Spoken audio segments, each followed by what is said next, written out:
Pagtira ng itim yan, may lanse na ang itong kulay gold mga bossing. Hanapin ang sulong nitong kulay gold. May panalo na siya dito eh. Kung nakita mo, di i-comment mo mga bossing. Panalo na dito itong kulay gold.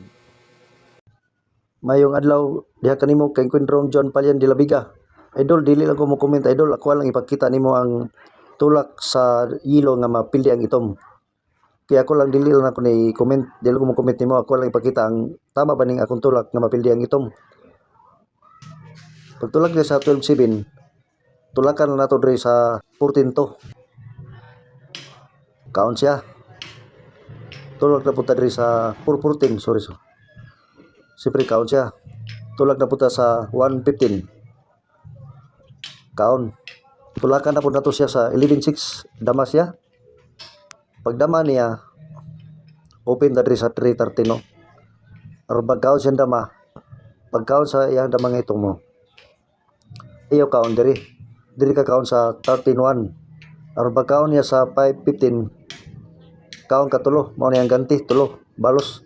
Kitso dama. Mao ni gingon ni John Palian de la Viga idol nga daog na ang yelo. Okay, mao ra ta kung ipakita nimo idol. Salamat. Thank you very big.